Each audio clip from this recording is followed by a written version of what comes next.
Alright, hello. Hello.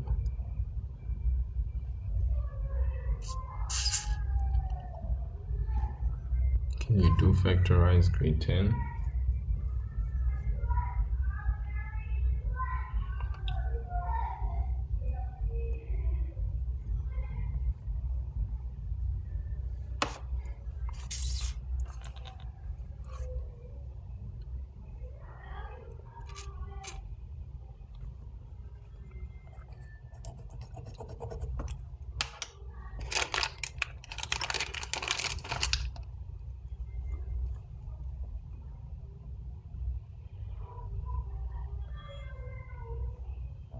Factorize grade 10.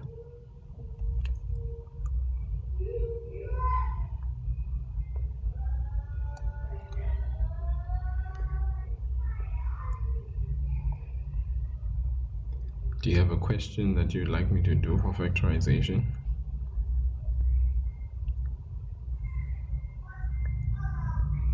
If you want me to do factorize, surely you have a question for me to do for factorization grade 10. No. Wow. Are you in grade 10?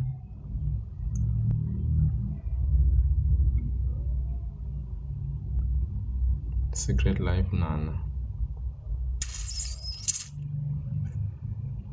46x squared minus 15. Since you asked that question, Nana, what is the highest common factor there in 46x squared minus 15? Does one even exist?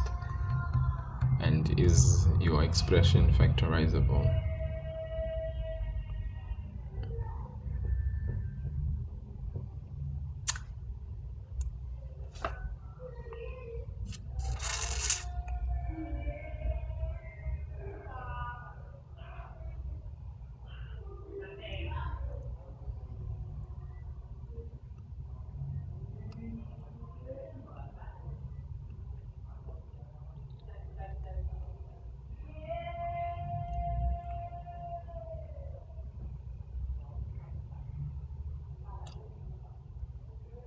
Yeah, but what is the highest common factor there? For that 46x squared minus 15 that you wrote down, my question to you is, what is the highest common factor?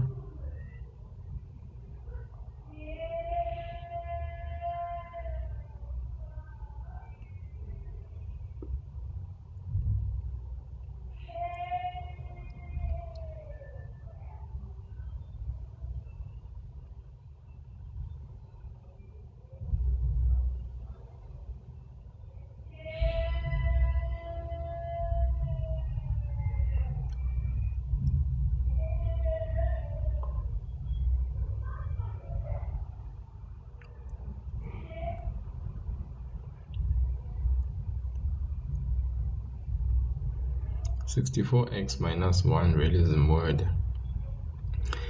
To factorize 64x minus 1, like if that is exactly what you've written down, 64x minus 1. Okay. Yeah, guys, I think, I don't know if that was supposed to be 64x or it was 64x squared minus 1. You just have to recheck and double check. Okay, I think I'm going to have to find some factorization, because now I feel like you guys are just throwing things that are basically not factorizable. You guys are all over the show. Can we do equations and inequalities? Like, what in the world? What is this? Someone wants factorization, someone wants equations and inequalities, someone wants this, someone wants that. Send me a gift. To request, send a gift, guys. I think now, because you all have requests and they are all over the show, send a gift. I will attend to your request. Let's do it that way. How's about that? Because you all have requests, and I'm sure you feel that your request is more important, or deserves my priority attention more than the others. And I'm like sitting here and I'm thinking, oh my goodness, guys, these people here,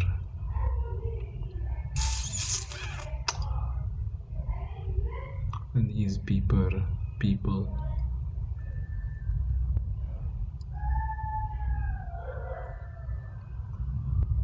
these people, can you imagine? Can you imagine?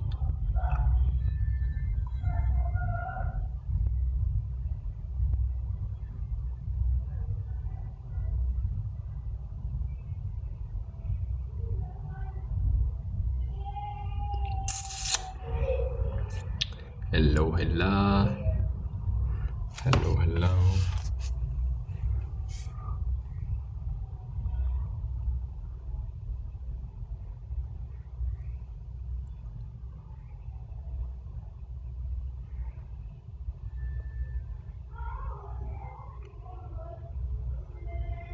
Yeah, but that doesn't mean I have to go ahead and do it. Mr. Realism word spreading.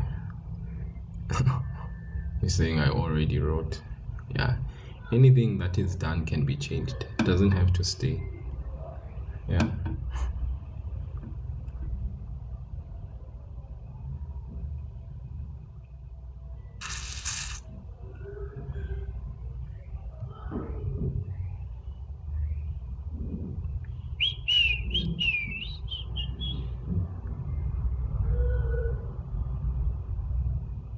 Yeah, first come, first serve, first gift, first serve.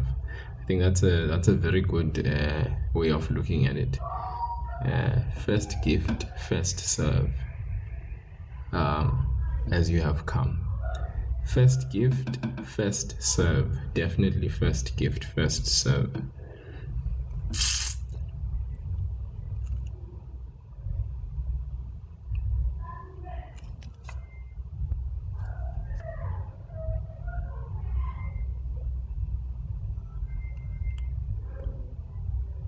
How many hours do I teach? Well, it depends. It really depends, guys. It depends.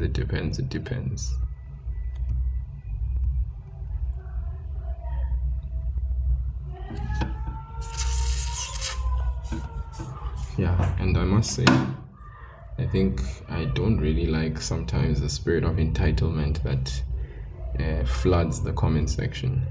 Entitlement is it's kind of like, it's the disease of the day. Yeah, okay. All right. I think let us do this.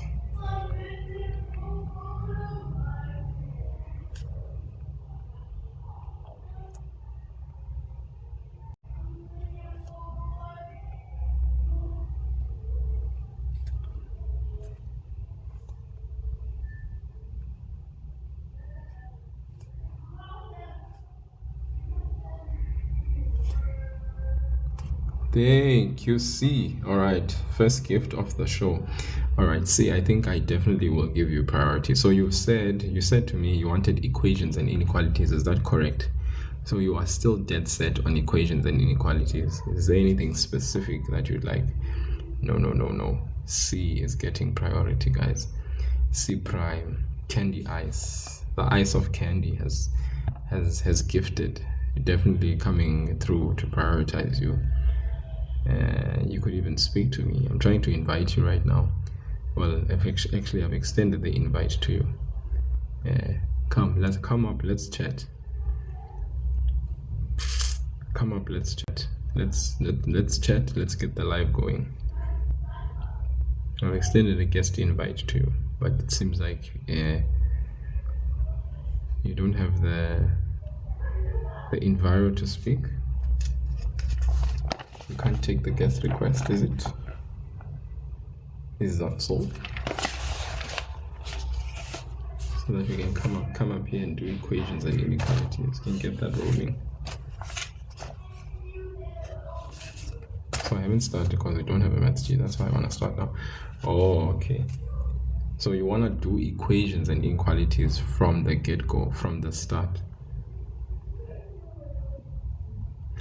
my question then to you, have you guys done expressions? Like you've done expressions, so you've done all your factorize, and all that stuff. You want to get equations and inequality, because by equations and inequalities you mean solving for x, solving for unknowns, and all that stuff. That's what you mean, right?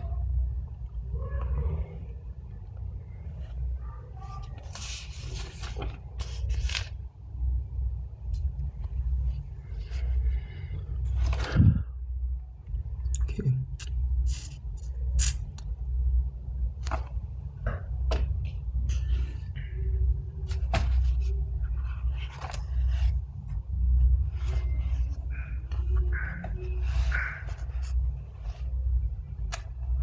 What does the past mean? P-A-S-T.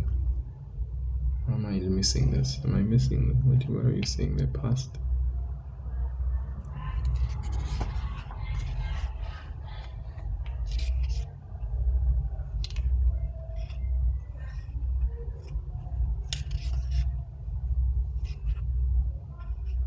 Okay, let's do this then. Let's get equation started and let's see.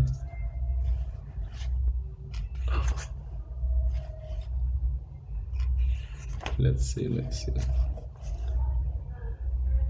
Okay, so if it is equations that you want, it is equations that I will give you. First and foremost, we have what we call linear equations, and as you would know, these are equations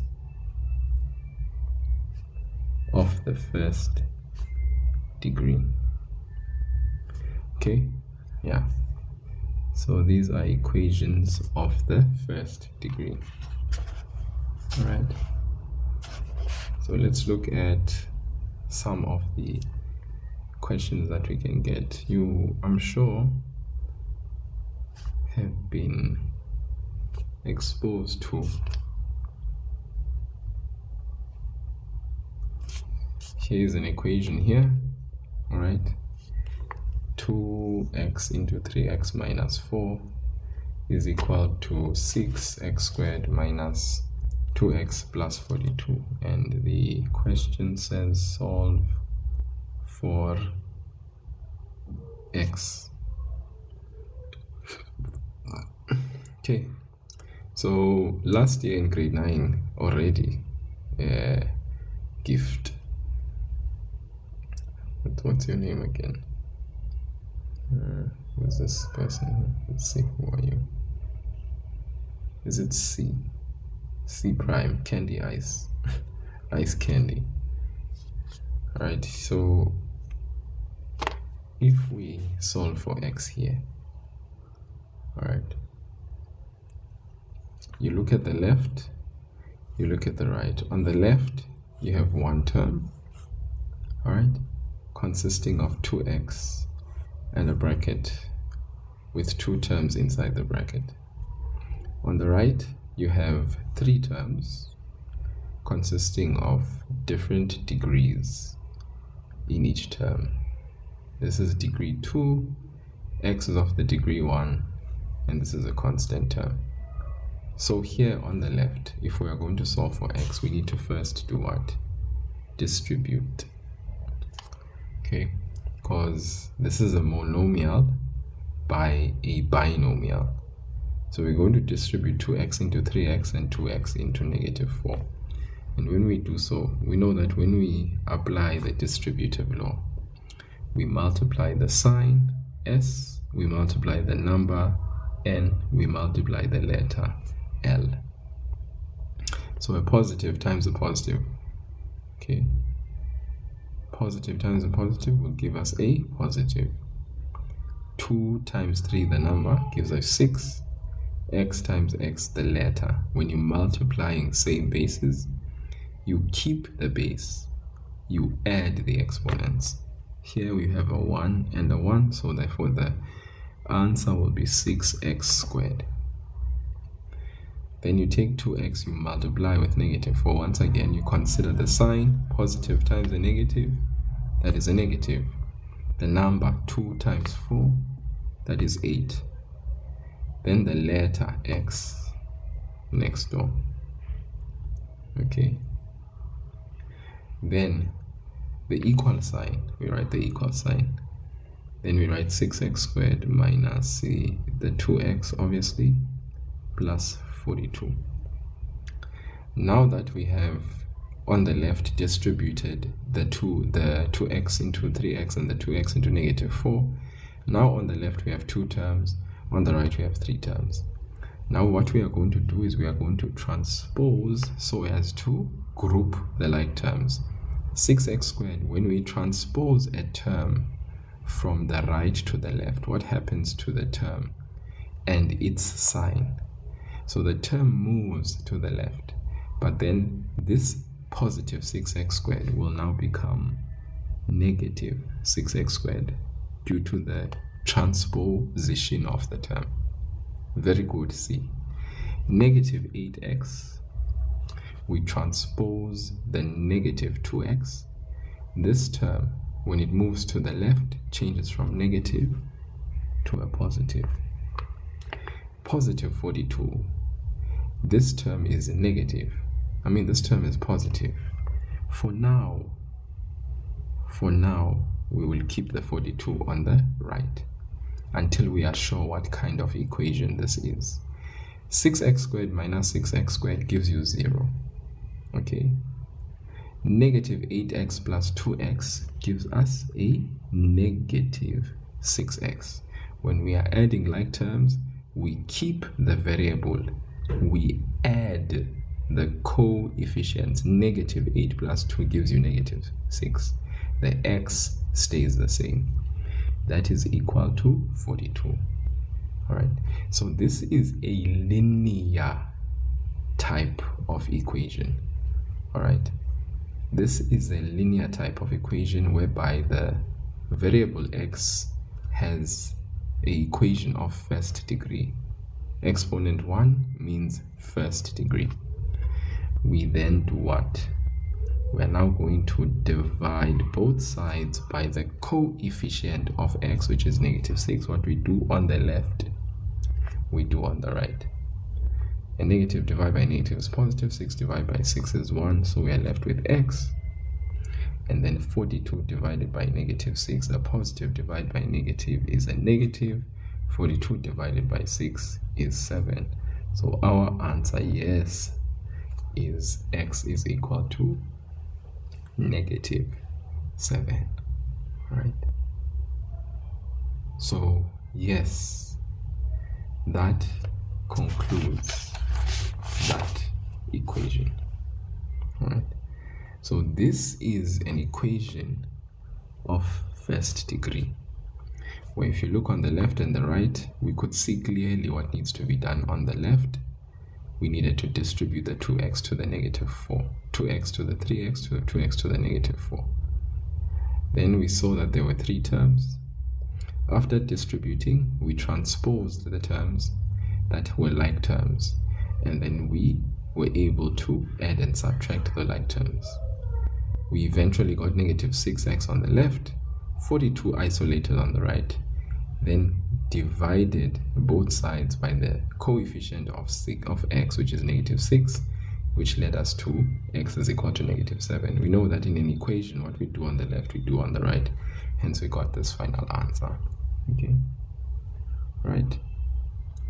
So, yes, I think if we were to talk about a method for this question, you first make sure that you simplify both left-hand side and right-hand side. So we simplified the left by distributing 2x. But on the right, we could not simplify any further because all of these terms are unlike terms. Okay. Then after getting the left-hand side simplified, we could then transpose. So after simplifying, you transpose and simplify like terms. Simplify like terms.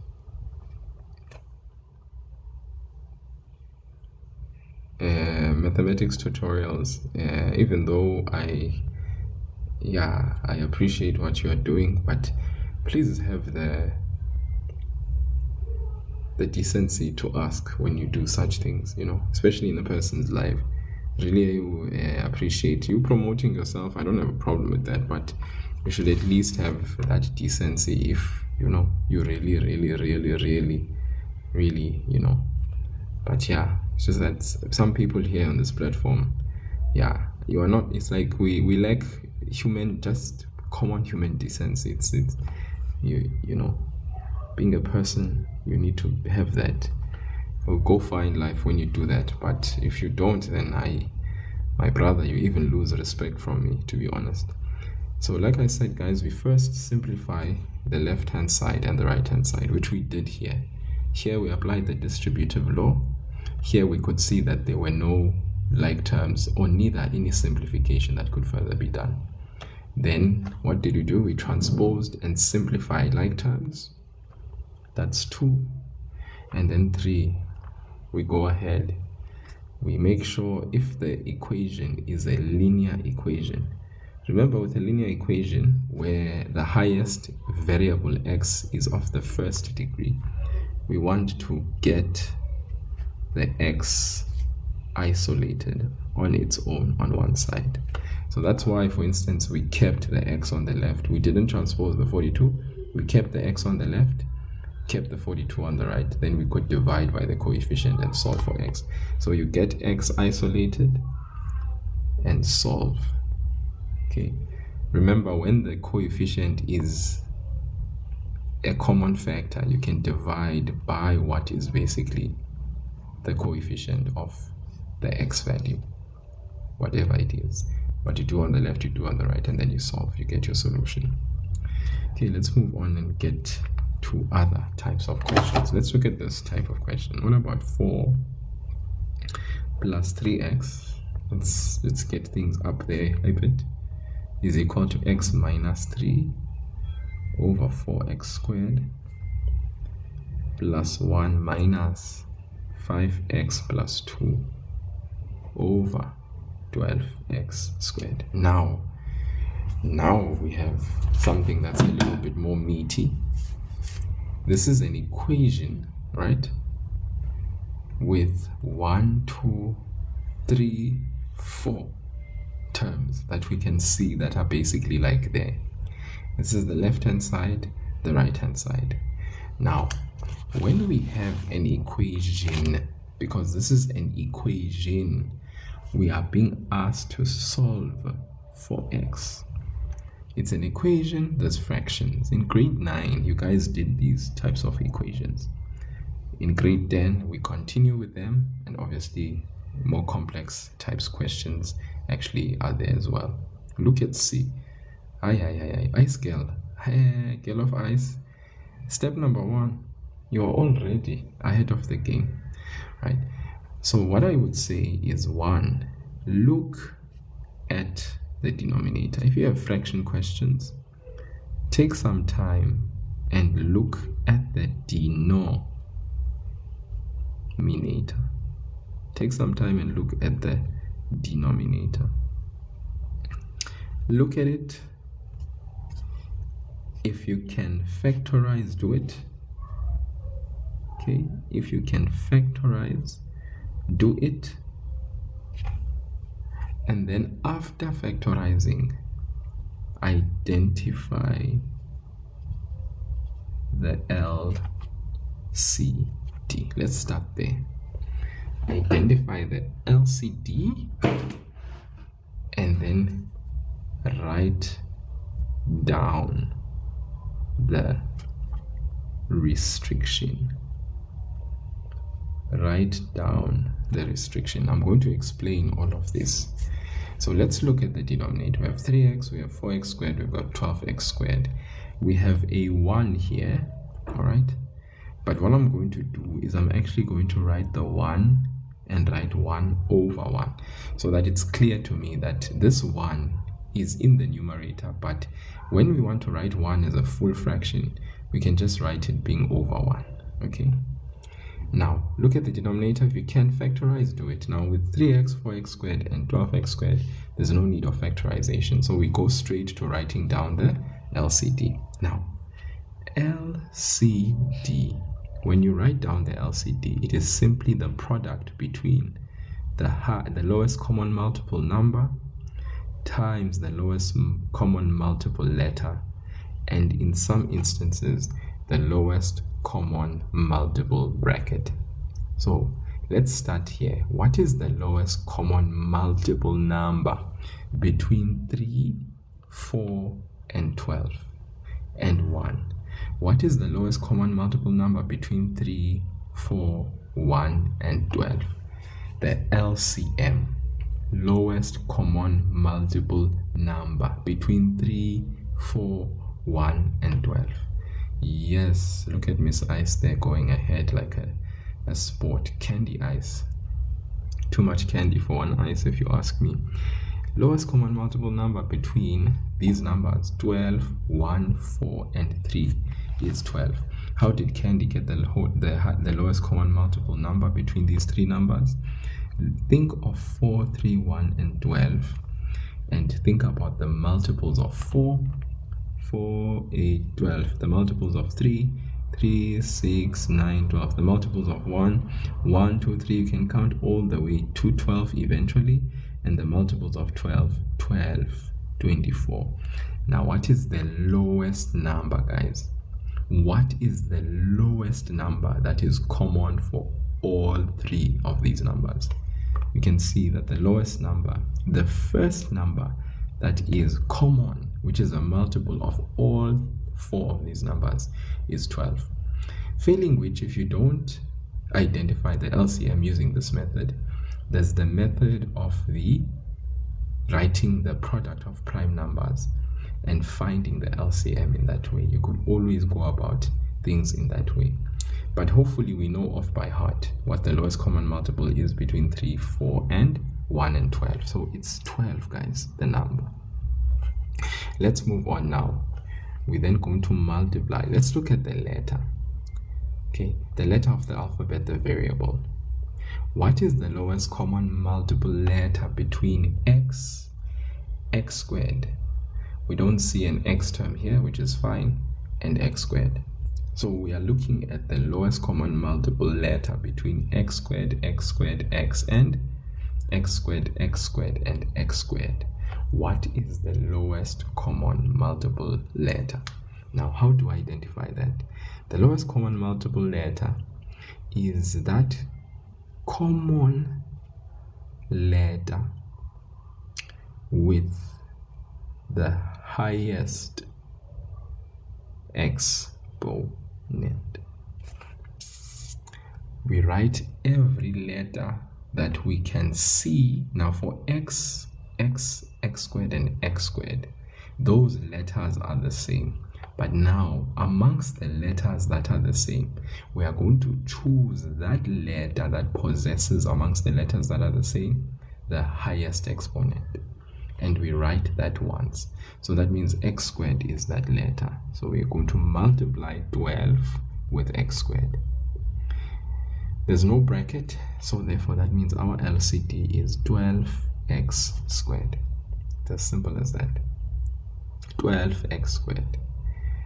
Then I said, after we identify the LCD, we must write down the restriction. Look at the denominator and ask, what is the x value that will make the denominator be equal to 0?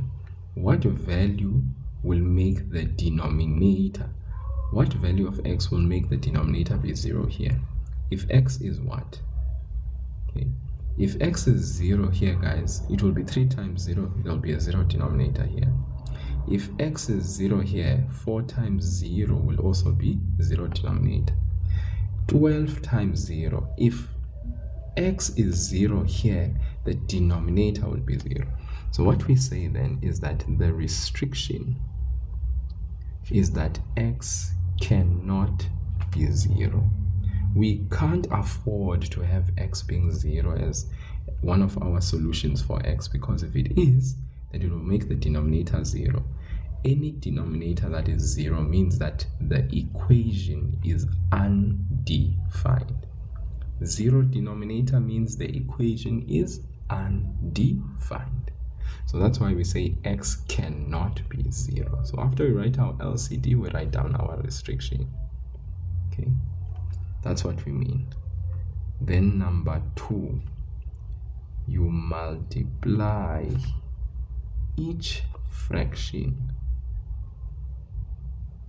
by the LCD in the numerator, not in the denominator. You multiply each fraction by the LCD in the numerator. So you come to this fraction and we are going to say 12x squared times. Then because we have 2 terms in the numerator, we ensure that we put 2 or more terms in brackets. 12x squared over 3x. Because this is an equation, we multiply each fraction by the LCD in the numerator. Equal. The LCD is 12x squared. 2 terms we put in brackets over 4x squared. Plus 1. We multiply 12x squared by the 1 that is there. That's over 1. Minus. This is 2 terms we put in brackets. We say 12x squared, put the 5x plus 2 in brackets, over 12x squared. Then simplify each fraction and cancel where possible. Simplify each fraction. Eliminate denominator. The reason, guys, why we multiply each fraction by the LCD in the numerator is so that simplification can happen in each fraction and the denominator can then be removed. Eliminate means therefore the denominator will be removed. Look at this, guys. This 12x squared that we have just made sure that we multiply by. Okay. It is multiplied by 4 plus 3x. But we are going to play the simplification game. 12 and 3 will cancel. Why? Because between 12 and 3, the highest factor between 12 and 3 is 3. 3 goes into 12 4 times. 3 goes into 3 once.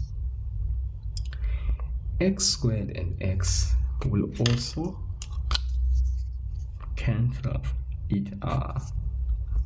Okay?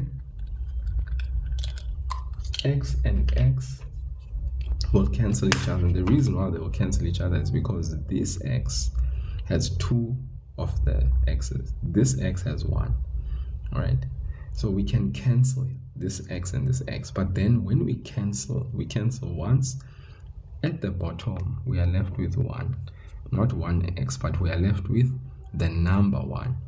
When we cancel this x squared, we are left with a single x for this top there. So what is left now for this particular fraction? We are left with 4x into 4 plus 3x. It's all over 1. But do I need, guys, to write the 1 in the denominator? No.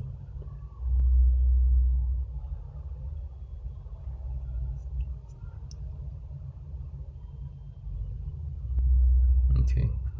So when I multiply by 12x squared, multiply by the LCD, okay, the denominator is able to be cancelled. I'm left with 1 in the denominator, which is what I wanted, to eliminate the denominator, because 12 goes into 3 goes into 12 4 times. All right, x and x, this x and this x cancel. that leaves a single x at the top. So that is why we say 4x into 4 plus 3x. The denominator is gone, which is what we wanted. That's why we multiply by the LCD. We multiply by the LCD so that we can eliminate the denominator. Come here now to this question. The 12x squared was multiplied with x minus 3. Alright, the same LCD was multiplied by the x minus 3. Now if you look at 4 and 12, the 4 and the 4 will cancel. Okay, 4 and 4 will cancel. Okay, then what happens? 4 and 12, the highest common factor is 4. 4 goes into 4 once. 4 goes into 12 3 times. The x squared and the x squared, they will cancel out. They will cancel out completely, guys, and that will leave us in the denominator with a 1 times 1 in the denominator. Then here I will also be left with 1, meaning 3 times 1, which is 3 into x minus 3. Denominator is gone. Then here, this number 1, 12x squared times 1, there's no denominator. There is a denominator, it's 1, but you know what? That 1 can also just be left on its own. 12x squared times 1 is 12x squared minus, now let's look at 12x squared divided by 12x squared. Guys, the whole entire thing cancels out. What are we left with? Something divided by itself leaves us with just the number 1. So we have negative 1 into 5x minus 2. Guys, look at what I have now. So the LCD helps me to eliminate the denominator. That's why I multiply by the LCD at the top, so that relevant cancellation can happen. Between the numbers 12 and 3, the highest common factor was 3. 3 goes into 12 4 times, 3 goes into 3 once. X squared and x, we cancel once, but when we cancel at the bottom, we are left with the number 1. When we cancel at the top, one of the x's is gone, but we are left with another x. So the relationship now that exists is 4 times x, which is 4x on the outside, and then that 4 plus 3x inside the brackets. Moving right along to this term, you multiplied by the LCD 12x squared. So what happens? And then you put the x minus 3 in brackets.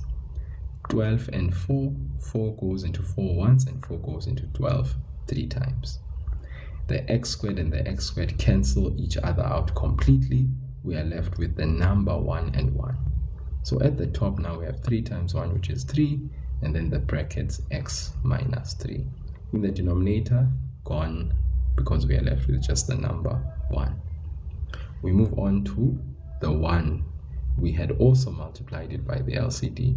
So that, because there's a 1 in the denominator, we can just simply write 12x squared times 1, which is 12x squared. Then for this term here, the LCD that we multiplied by was 12x squared. But 12x squared divided by 12x squared is 1. So the 1 will be multiplied to 5x minus 2. Okay, guys, that's how we use the LCD to what? To eliminate the denominator by simplifying each fraction, and then the denominator gets removed. Please, any questions that anyone has about anything that we've said so far? Okay, is it clear? Okay, so step 1, you look at the LCD, you look at the denominator. If you can factorize, you do it. Okay, but then if not, you then straight ahead identify the lowest common denominator. The first step, you mean, so in other words, you are saying that you don't understand how we got the LCD, because if you're saying the first step, it means you are saying you don't know or understand at all what it means to look at the denominator. By the way, the denominator is, when you have a fraction, this part 3x is called the denominator. 4x squared is called the denominator. 1 is called the denominator. 12x squared is called the denominator. So you look at the denominator. Then secondly, if you can factorize the denominator, do it. Right? So if you look at 3x, 4x squared, and 12x squared, factorization is not gonna be done. Then after that, we identify the LCD.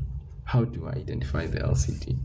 You look at the product of the number letter bracket, the lowest common multiple number, the lowest common multiple letter, the lowest common multiple bracket, if there is one. So between your numbers, you have 3, 4, 1, and 12. And the question is, what is your LCM between 3, 4, 1, and 12? We said that the lowest common multiple between 4, 3, 1, and 12 is 12. Okay. We wrote the multiples of 4, we wrote the multiples of 3, we wrote some multiples of 1, and we wrote some multiples of 12, and we saw that the lowest number that is common, which is a multiple for all 4 of these numbers, is 12. Okay, so that's the lowest common multiple number. L means the lowest common multiple letter. Guys, the lowest common multiple letter is any unique letter which has the highest exponent. I repeat, any unique letter with the highest exponent. Okay, any letter with the highest exponent, any unique letter. Okay, it may be common for 2 fractions, it may be common for 1 fraction, it may be common for 4 fractions, but that letter needs to have the highest exponent. So for instance, we look at this fraction, we have x, look at this fraction, we have x squared, we look at this fraction, we have x squared, we look at this denominator, we have 1. So x, guys, is not common for all the fractions. It is common though for 1, 2, 3 fractions, and that's enough for it to be identified as the LCD because it acts as a leftover. So if we look at x, x squared, and x squared, we are looking at the common letter that has the highest exponent, and we identify that once. So we write 12 and then the x squared, which is the letter which is the lowest common multiple. So after writing the LCD, we then write down the restriction. What is a restriction, guys? A restriction merely serves as a substitution of a number that would lead to a 0 in the denominator. We cannot have a 0 in the denominator with your fractions. We cannot have a 0 in our fraction. So what number must we avoid having in the denominator for x? That because it will make the denominator, all of it, be 0. 3 times what is 0? Guys, it's when x is 0. When x is 0 here, when x is 0 here, because multiplying with 0 will lead to a 0 denominator. So that's why we say x cannot be 0. Okay? Yeah. Then the next thing we do after identifying the LCD and writing down the restriction, the next step is you need to multiply each fraction by the LCD in the numerator. Why do we do that? Why in equations? Because this one is not an expression for a fraction. Why do we in equations specifically multiply by the LCD in the numerator? It is because we want to get rid of the denominator, guys. The whole objective of multiplying by the LCD in the numerator is so that we can get rid of the denominator, so that we can solve this equation without the interference of the denominator. So you can see here we are there at that stage where there's no denominator to interfere with us solving this equation. Why do we multiply each term in fractions that involve equations? This is not a fraction that is an expression where we are supposed to add and subtract algebraic fractions, where we retain the LCD. No. This is your fraction equations. So this step is there so that you can eliminate the denominator. You use the LCD to multiply in the numerator each term so that you can get rid of the denominator. That is why we multiply in the numerator by the LCD. You must understand this, because you must be able to differentiate when you are dealing with a fraction that is an expression. All right? Because there's something that you do when you are dealing with a fraction which is an expression. Because this one is not a fraction that is an expression, it is a fractions that are an equation. And so when you are dealing with fractions that are equations, the LCD's purpose is to basically be multiplied in the numerator so that we can simplify and eliminate the denominator, so that solving for x can be easy without the denominator interfering. If you still don't understand, I must admit I'm a very bad teacher, and I'm very sorry that you guys have to be receiving such a bad teacher, because I don't know if this explanation does not hit the fan. Guys, I'm going to end the live right now, right at this moment. I'm going to log out from this live, because I am spoiling the kids. I'm not doing justice. Oh, we understand now. Okay, I get that's better if you understand. So that's why you see me now multiplying this 4 plus 3x by 12x squared. But because I can see there are 2 or more terms in the numerator, please immediately when there are 2 or more terms, put those 2 or more terms in what? In brackets. Then the multiplication of the LCD at the top must resume. So you say 12x squared times, where is this 12x squared coming from? It is the LCD that you had found.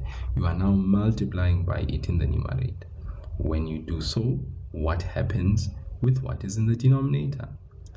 Because we are not cancelling across an addition and subtraction sign, but we are cancelling with a bracket multiplied outside, that means we are going to say 12 and 3.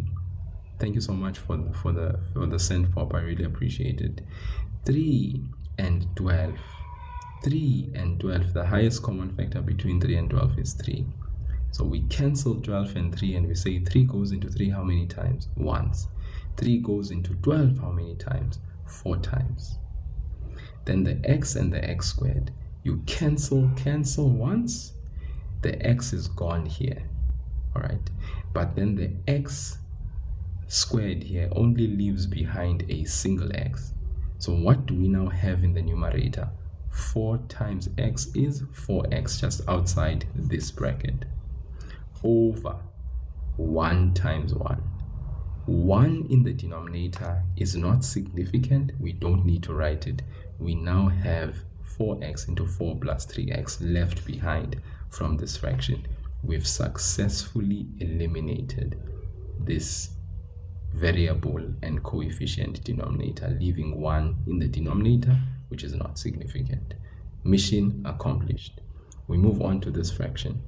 We multiply by 12x squared, the LCD, okay, outside the bracket that we have put, because we put brackets around 2 or more terms in the numerator.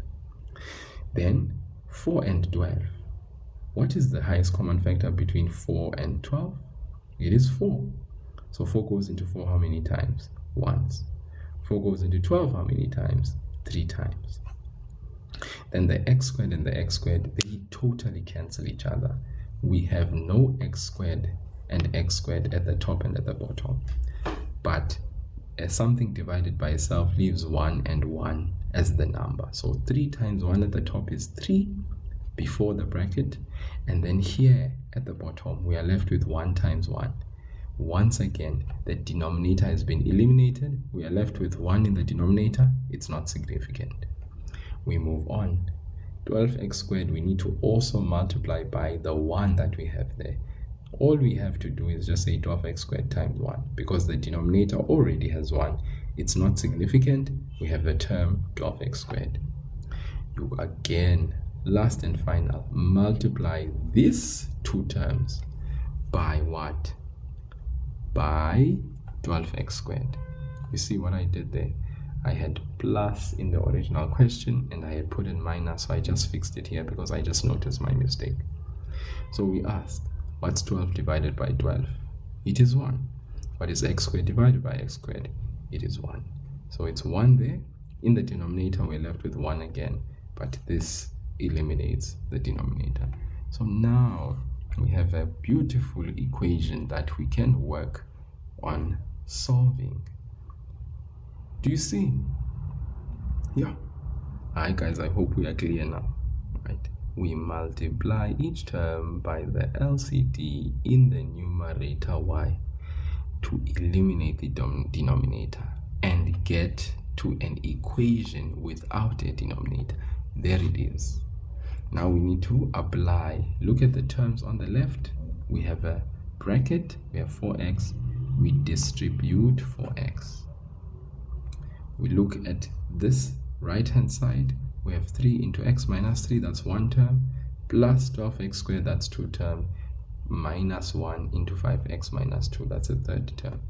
So we are also going to distribute this negative 1 inside the bracket. Very important that that happens. And then 12x squared is just standalone. So let's now expand. What's 4x times 4?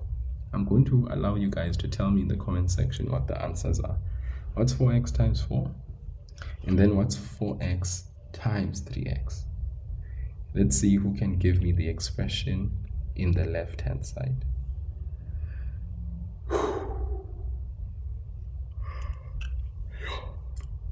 Very good. See, 16x, beautiful, beautiful. 4x times 4, positive times positive is positive. Number 4 times 4 is 16, letter x. So we have 16x, very good. What's 4x times 3x? 4x times 3x.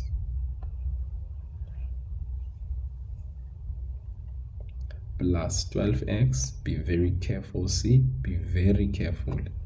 Yes, the first part of your answer, 4 times positive times positive is a positive. 4 times 3 is 12. But remember here, it's x times x. When you are multiplying same bases, you keep the base, you add the exponents. 1 plus 1 is, and someone says 1 plus 1 is 2. Snoko. Jaiva moto. Bulama moto. Chai moto. Snoko. Honoroso.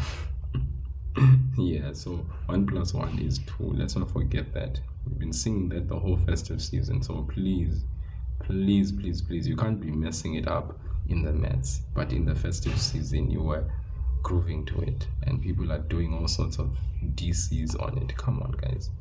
Now, we are done with the left. Let's come to the right. Distribute 3 into x. Distribute 3 into negative 3. 3 times x is 3 times negative 3. Okay, positive times a positive is positive. 3 times 1 is 3, 3 and the x next door. 3 times negative 3, positive times a negative, negative 3 times 3, 9. Plus the 12x squared that was there is there, minus now negative 1 times positive 5 is negative 5, and the x, negative times a negative, positive. 1 times 2 is 2. Okay, so I hope we are seeing very well, and we are seeing and perceiving.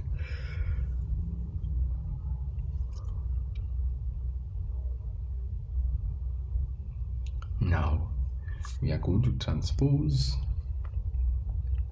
12x squared, this one.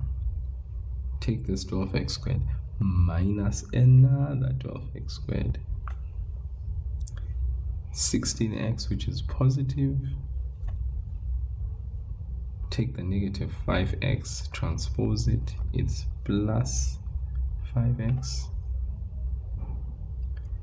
equal to negative 9 plus 2. This negative 9, this positive 2. Okay. 12x squared minus 12x squared is 0.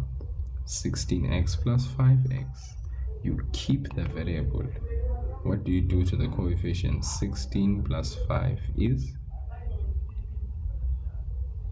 21. It's equal to negative 9 plus 2, negative 7. We then divide both sides by what? 12.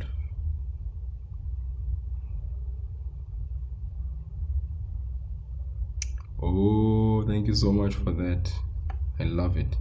I love it. Ulelo mamani, you are a mamoni. You owe me money. That's true. I did leave behind the 3x. Sure. Okay, guys.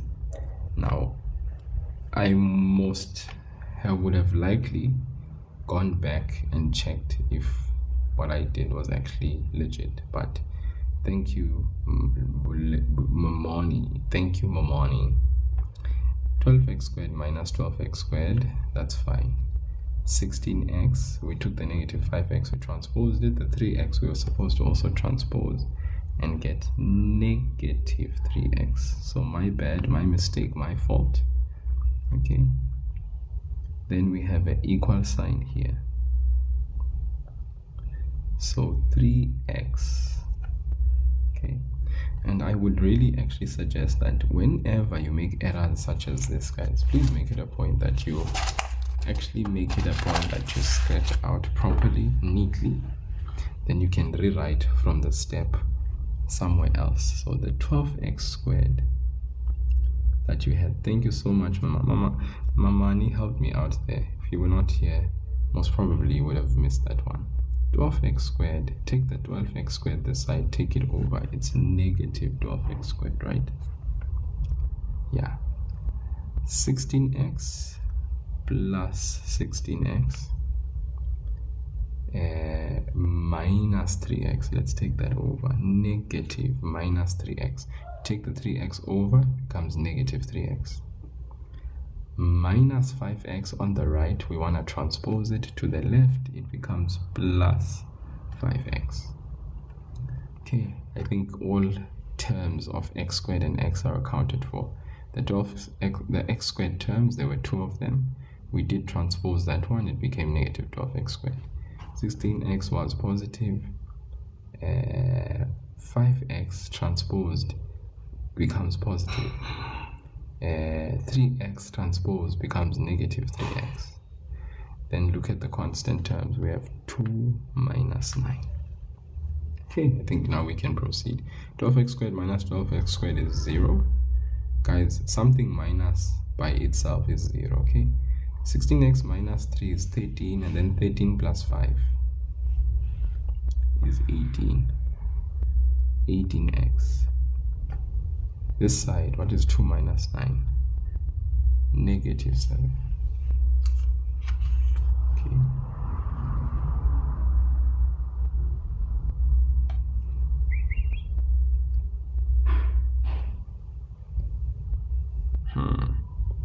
You see what I did here? That was an error. Plus, I don't know why I changed that back to minus. That's nonsense, see? Yeah, I made too many errors there. Sorry about that, guys. This was a plus sign, that was a plus, that was a plus. I don't know how, but I ended up changing this plus to minus. Not on purpose, but because I was careless, you see? So yeah, you need to be careful, eh? You see, this is minor errors. You need to be very careful. So yes. Plus. So negative times a positive that changes this sign completely. That becomes -2. Okay, that means that should have then been -2 minus 9, which then obviously gives me -11. Okay, sorry guys, I made mistakes here. I made a mistake there as well. That was plus. You see, that's why I was saying to you guys that eventually I would have probably gone back and rechecked my work and then picked up on the error. Okay, that's something you need to also do when you are doing your work. You finish, you go and check quickly to see, did you write down the question correctly? Were the signs as the original question? And then check that each step you were actually able to still retain. You did not change things along the way. Okay, so 18x, you can divide by 18 on the left because you want to isolate x.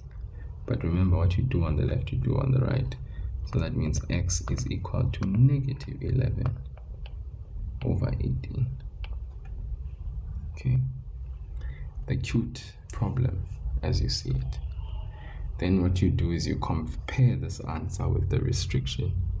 Okay, because if the answer goes contrary to what the restriction stated, we would eliminate that answer. But if the restriction, does not actually fight against the value of x that we get, then it's fine. We retain that answer as it is. Okay, so you multiply each fraction by the LCD in the numerator to eliminate the denominator. 3, you then simplify and solve. Okay, and then 4, you check your answer against the restriction. You check your answer against the restriction, and if the restriction does not agree with the answer, then you actually eliminate the answer, so that it basically makes the restriction hold.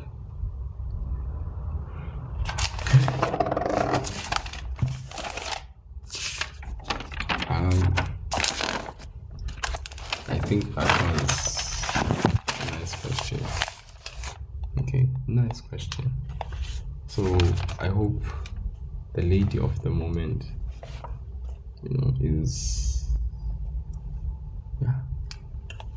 is happy.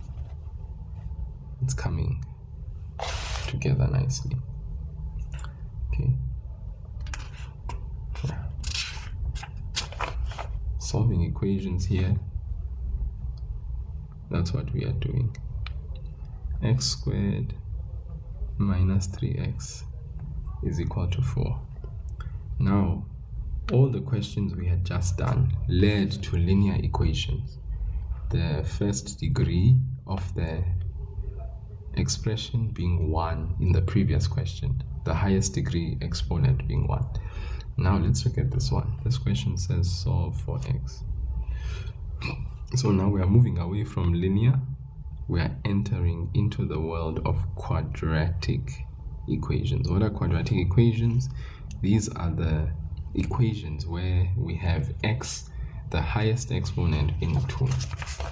Okay, x squared. So what do we do here? We are required to solve for x. We have x squared minus 2, 3x is equal to 4. A few notes to note here is that the solutions of an equation are called, what are they called? We call the solutions of an equation the roots. The solutions of an equation are called roots.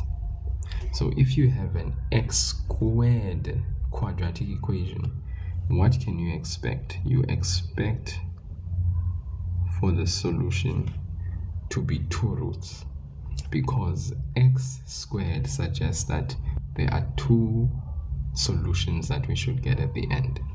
How do we go about solving or getting those equations? The method is the equation must first must be in standard form. What do we mean by standard form? The equation must be in the form ax squared plus bx plus c is equal to 0. The equation must be in standard form first and foremost. Step number 2, you factorize a quadratic expression. You factorize. Okay. Step number 3, apply the zero factor law, which simply is this: after you have factorized with the factors being both equated to 0, you basically, when I say apply the zero factor law, if x minus a into x minus b is equal to 0. Why is it called the zero factor law? Because it insists that the value here must be 0.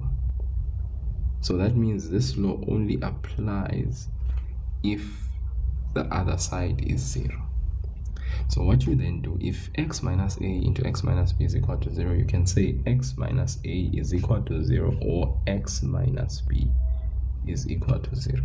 This is what we call the zero. These are x minus a and x minus b are factors. So there's a law about them that you can take this bracket, make it equal to 0. You can take that bracket, make it equal to 0, and then solve. So step number 4, you can then solve for x.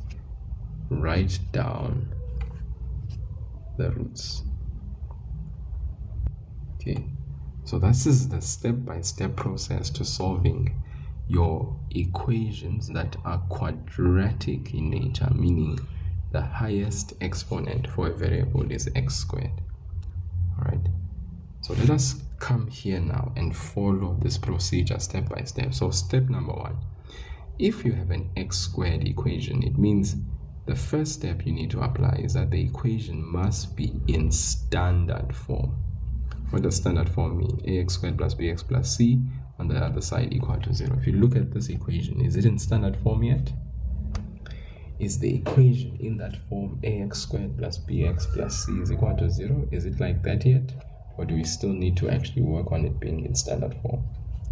Is this standard form? Or do we still need to work on standard form being standard form?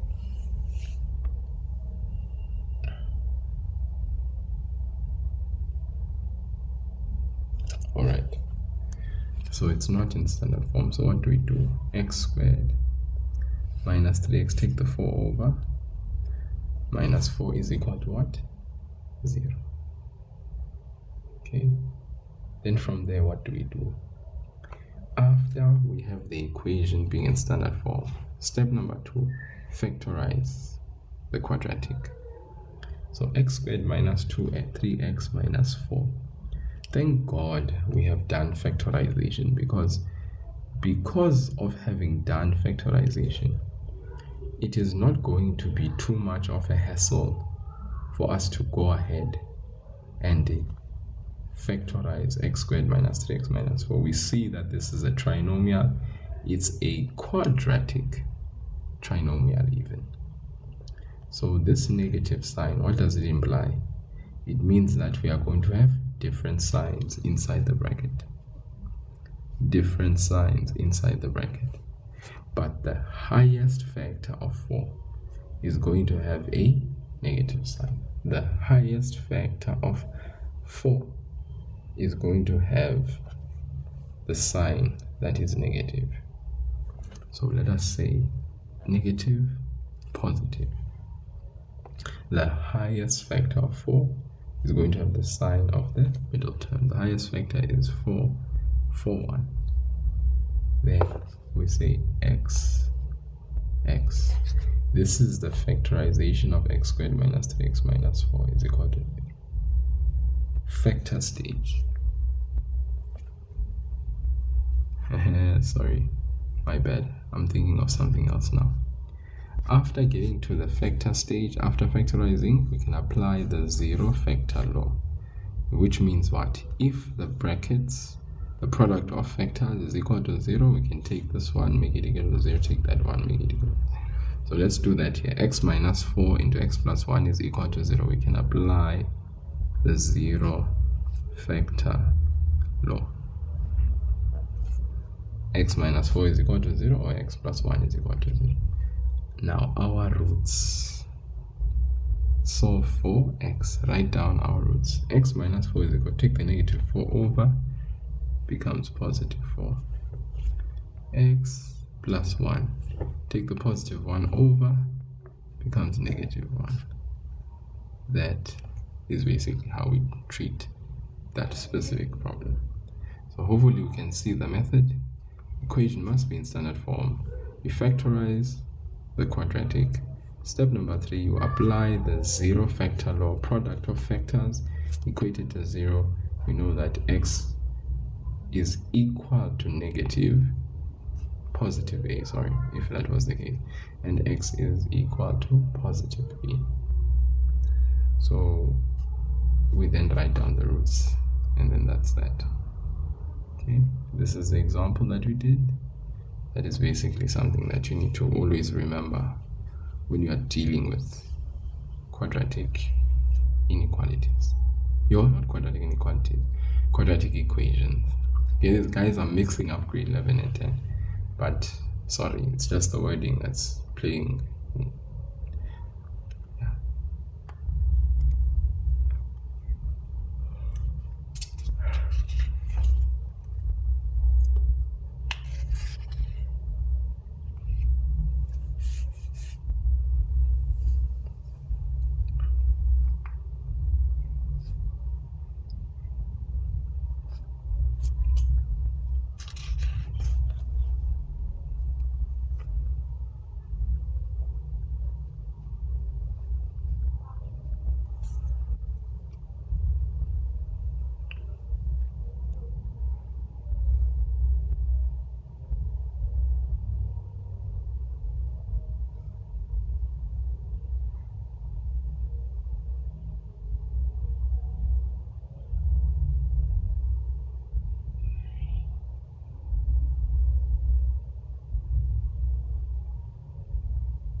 Solve for x. So now we have an equation. It is an exponential equation. So for exponential equations, we also have a method, especially when there's a plus sign in between. The method goes as follows. Step 1. If there are two or more terms, meaning for expression here on the left we have two terms because there's a plus and minus sign. When there's a plus or minus, your head should immediately think about factorize. Okay, greater. The minute you see a plus and a minus sign between bases raised to respective variable exponents and expressions as well, you factorize, you think of factorization. Now look at this, right? This is 3 to the power x plus this is 3 to the power x. So what you can do is you can first split the bases. Okay, split the bases. How? 3 to the power x plus this is 3 to the power x times 3 to the power 2. So that's why I was saying. Then on the left, we can take out a common variable, common base that has an exponent variable. What are we left with on the left? It's 1. What we left with on the right? 3 to the power 2. equal to 270. Then 3 to the power x, what's 1 plus 9? It's 10. And that's 270. We divide by 10. We're left with 3 to the power x is equal to 27. 3 to the power x is equal to 3 to the power 3, therefore x is equal to 3.